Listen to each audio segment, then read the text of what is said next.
What's up with Earth's new mini-moon? We have a new moon? Since when? Earth has a new moon? What's up with that? Well, Earth now That's what I'm saying, Neil. That's what I'm saying.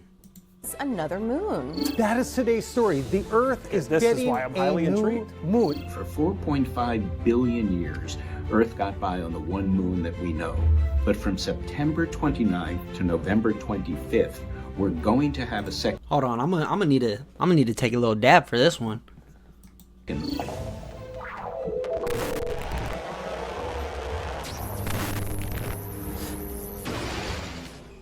Here's Earth. Actually, it's what Earth looks like to a politician, where the landmass is divided up into color-coded countries. And we have a moon, only one moon, Talk your shit, Neil. Talk your shit. called the moon. Here it is. This is about the right size relative to Earth of our moon. If you look at these in textbooks, Earth and the moon are typically drawn maybe this far apart from each other. Yep. Maybe a little farther, but they're just lying to you. The moon would be 30 feet away.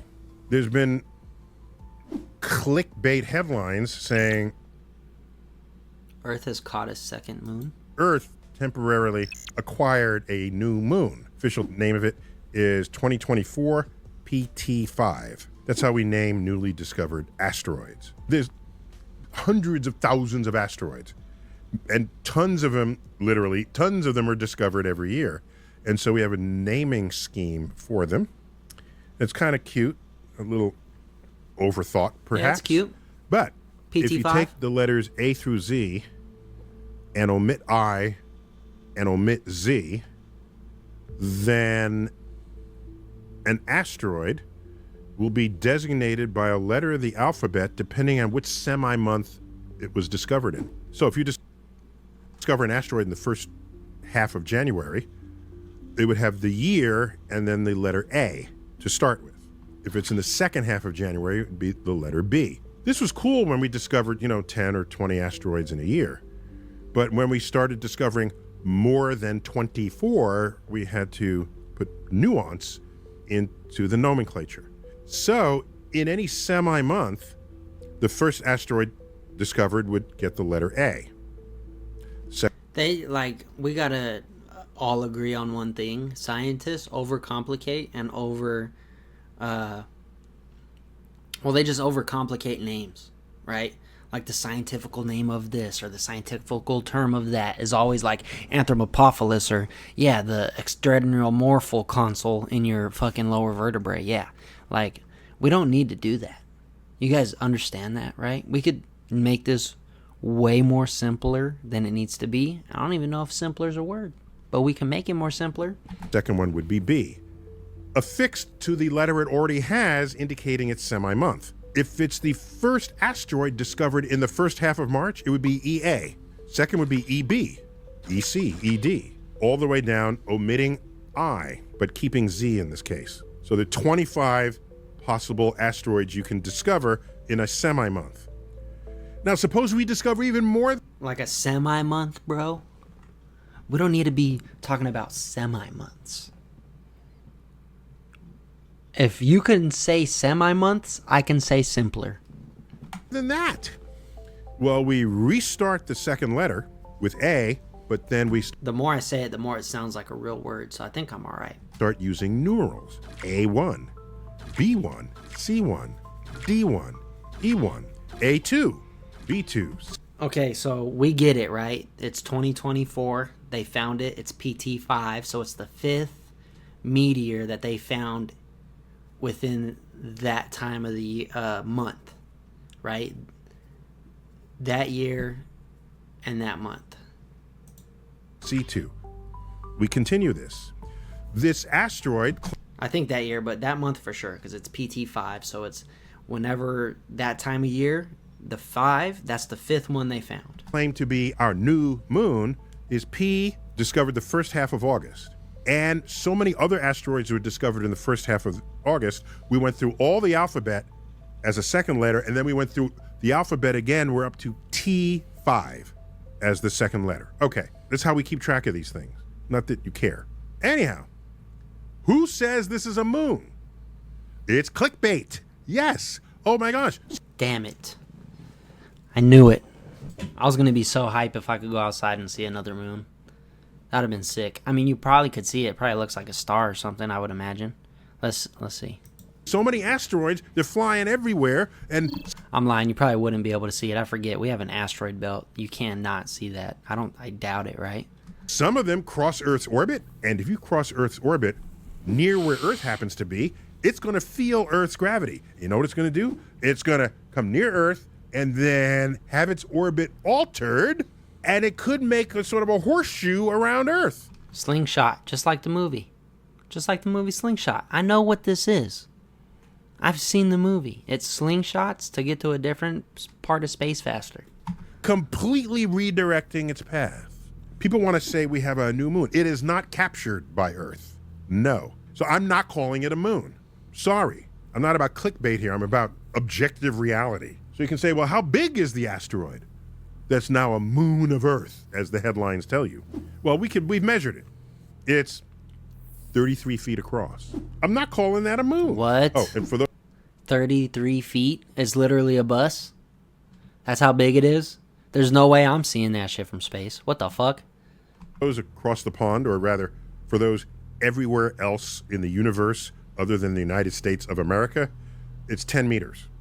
10 meters across. I can't call that a moon. I'm sorry. Plus, it's not captured. It just got its orbit heavily altered by Earth's gravity. And that's the biggest factor, right? If it was captured and it stayed within our gravitational pull, that makes sense. And this happens frequently. Was it 2 years ago? We were still just coming out of COVID. Something very similar to this happened. There was a, 10-meter sized object that did a loop around the Earth. And maybe there was more news to pay attention to as we were emerging from COVID than there is now, because hardly anyone talked about it. It's possible for a moment to be interesting, but not newsworthy. I'll give you an example. If you found out that this happened, Yeah, I never heard about that. multiple times a year, every couple of years, But I heard about this would new you write one. home about it? Oh my gosh, I'm alive at a time when an asteroid became a moon of the... Is it just me? Sorry. So if you care, I don't want to stop you from caring. I know what I'll do. Let me give you information to make it care-worthy. Okay, how about that? There's a chance that this rock, 33 feet across, 10 meters, which, by the way, you can't see with an unaided eye. You can't even see with a backyard telescope. You need professional devices for this. It may be left over from the formation of the moon billions of years ago. That's kind of interesting, if that's true, because you'd expect that debris to still be in our vicinity. And what it would mean is this visit that it has offered would not have been the first time it has done such a thing. But I can't call it a moon. And would you call it something 33 feet across, a rock in space? Nope. I'll tell you right now. I don't even let you finish that question. I don't even let you finish that question right there. Nope. I wouldn't even call, like, I know people's moms that are bigger than that. Like, I would call some of my best friends' moms moons before I'd call that a moon. You know what I'm saying? A moon? I don't think so. I wouldn't. This brings to question, what is the definition of a moon? To me, a moon is something that hangs out with you in orbit. Real quick. The definition of a moon is a rock that stays with the planet and it has taken a spherical shape due to pressure and gravity, and it is locked and it will never leave that planet, and it casts shadows and solar eclipses and all the good stuff a moon does. That's the definition. The definition of a moon is literally look up in the sky, that thing, that's the definition. Like our moon. Our moon has been with us ever since it took form, around 4 billion years ago. Plus or minus. We're still determining that. You can't even wrap your head around how long 4 billion years is. Even like a billion. You can't even fathom what that even look like, how we're even here right now. You know how lucky we are? And this is another Neil deGrasse Tyson thing. Being alive, it doesn't matter what we are, right? Just being alive is the rarest thing in the entire world. And we are alive, but we're not just alive, we are the apex of consciousness. That is even more rare than just being alive. So we're doubled up on rareness, dog. We're rare Pokemon. Like, y'all need to remember that. This object is going to be in our, I'm going to say airspace, but it's going to be in space. It's going to be in our space for just a couple of months before it goes on its way.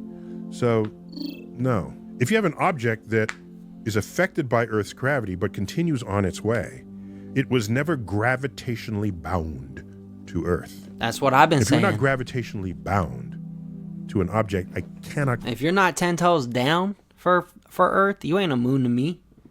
If you ain't 10 toes down for the green, blue, and brown and white, because clouds, if you ain't down for that, you ain't no moon to me. Call you a moon. That's what's up with that regarding a new moon. And that's what's up. All right.